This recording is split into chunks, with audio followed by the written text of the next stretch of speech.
सध्या डिंबे धरणातून मोठ्या प्रमाणात पाणी सोडण्यात आलेलं आहे आणि आपण आहोत चिंचोलीच्या पुलावरती. आपण पाहू शकता की नदीला पाण्याचा वेग वाढलेला आहे.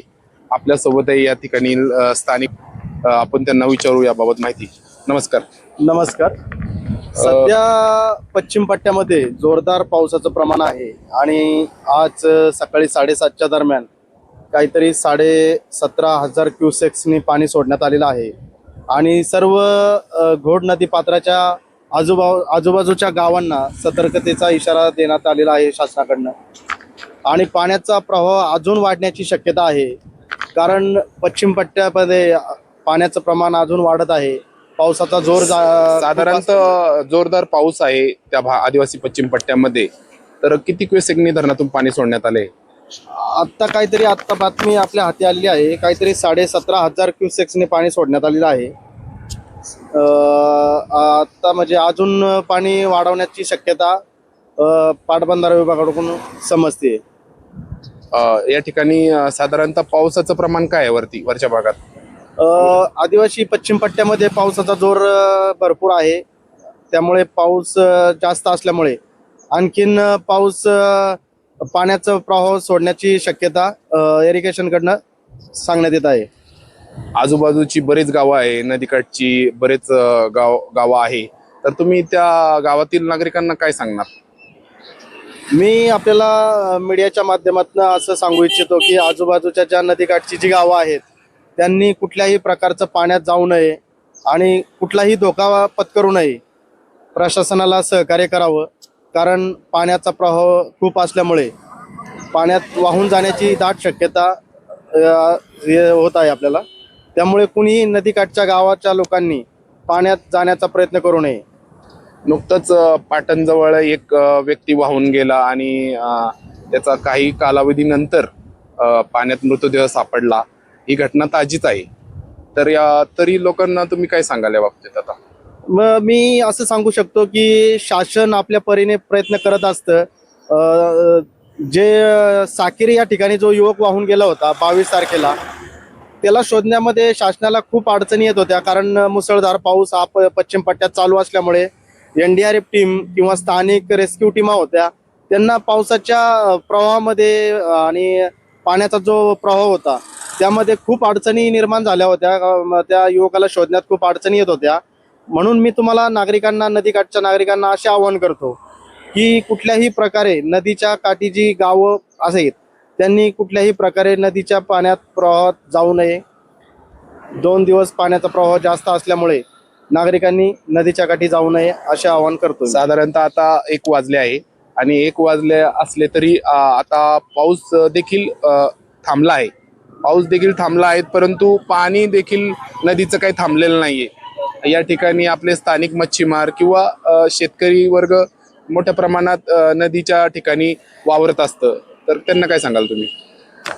मी असं सांगू इच्छितो की स्थानिक मच्छीमार किंवा पर्यटक, जी मुलं पर्यटनासाठी आलेली असतात नदीच्या काठी पाण्यात हुल्लडबाजी करण्यासाठी, त्यांनी अतिशय पाण्याला वेग असल्यामुळे कुठल्याही प्रकारचा पाण्यात जाऊ नये किंवा पाण्याच्या प्रवाहाच्या दिशेने कुठेही त्यांनी काही मौज मजा करू नये, कारण पाण्याला खूप वेग आहे.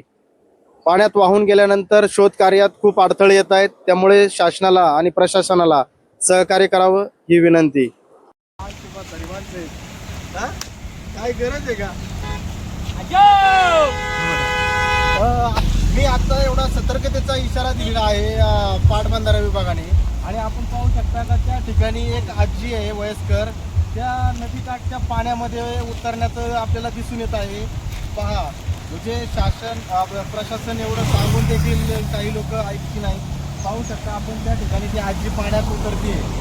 नदीला एवढा पूर आलेला आहे, 18-19 क्युसेक्सने पाणी सोडलेलं आहे आणि ती आजी पाहू शकता आपण नदीच्या काठी उतरलेली आहे. पहा. नमस्कार बाबा, तुम्ही शेतकरी दिसताय. हो. मला एक सांगा, डिंबे धरणाच्या तून मोठ्या प्रमाणात नदीपात्रात पाणी सोडण्यात आलंय. तर तुम्ही शेतकरी आहे, काय सांगाल तुम्ही? काय नाही, आता वर पाऊस जास्त चालू असल्यामुळं धरणातून विसर्ग वाढवलेला आहे, त्याच्यामुळं नदीकाठच्या भागाला थोडं सतर्क राहायचं आव्हान प्रशासनाने केलेलं आहे. आणि- मग तुमचं तुम्ही आज आसपासच्या नदीकाठच्याच शेती आहे का तुमची? हा हो आमचीच आहे, पण आता निसर्गापुढे काय कोणाचं चालत नाही. काय नुकसान वगैरे? नुकसान तर नदीकाठची नुकसान होणारच, त्याला काय कोणी काय त्याला जबाबदार, त्याला निसर्ग जबाबदार आहे. बरोबर. मग नाही नागरिकांनी काय करावं? नदीकाठच्या लोकांना नाही थोडं सतर्क राहायला पाहिजे व पाण्याचा अंदाज घेऊन जाय केली पाहिजे. थोडा नवीन माणसं येतात त्यांना इथला अंदाज नसतो, बरोबर. त्यांनी थोडा अंदाज घेऊनच पुढं प्रवेश केला पाहिजे. बरोबर पाण्याचं काय अचानक 5 मिनिटात पाणी वाढवू शकतं, वाढवू शकतो. असं काही त्याचा, कारण वरून पाण्याचा स्रोत वाढलेला आहे म्हणल्यावर ते 2 मिनिटात 5 मिनिटात वाढू शकतं. नवीन माणसाला त्याची काही कल्पना येत नाही, पण कल्पना. स्थानिक माणसाला त्याचा अंदाज असतो. त्यांनी स्थानिक माणसाचं थोडंसं मार्गदर्शन घेऊन आहे ना पुलावून ये जा करावं, एवढंच त्यांना सांगणे आपलं. बरोबर. तुमचं काय नाव? मी अरुण कोकणे, चिंचोली. चिंचोली. गोडेगाव मध्ये सातत्याने पाऊस सुरू आहे, आता पण देखील पाऊस चालू आहे, तर काय सांगाल स्वप्नील? तुम्ही स्थानिक नागरिक आहे या ठिकाणचे, काय सांगाल तुम्ही? सध्या नदी नाले ओढ्यांची परिस्थिती काय आहे? गंभीर परिस्थिती आहे. आज घोडेगावच्या घोड नदीला भयानक पूर आलेला आहे. पहिला पूर असा आला होता तर डिंबा धरण भरलं नव्हतं तरी घोड नदीला पूर येऊन गेला. आज डिंबा धरण एवढं फुल येऊन गेलंय, फुल भरलंय, तर घोड नदीला भयानक परिस्थिती झाली आहे. गोनवडी सारख्या बंधाऱ्यावरून देखील आता पाणी वरून जात आहे. तसंच चिंचोलीचा हा आपण बघतो, हा चिंचोलीचा पूल आहे. चिंचोलीचा म्हणजे गोडेगाव ते जुन्नर रोडचा हा पूल आहे. याला पण थोड्या प्रमाणात राहिलं आहे. या पुलावरून पण पाणी जाण्याची शक्यता आहे. तर बघा एवढी भयानक परिस्थिती आहे पुलाची, एवढं पाणी भरपूर येत आहे. तर तसेच बाहेरची ही शेजारची गाव आहे नदीच्या कल्याणची, त्यांनी सगळ्यांनी जपून राहावा हीच प्रशासनाची पण म्हणणे आहे. हेच आपण पुलाची पाहणी करायला आलोय सगळे पत्रकार साहेब.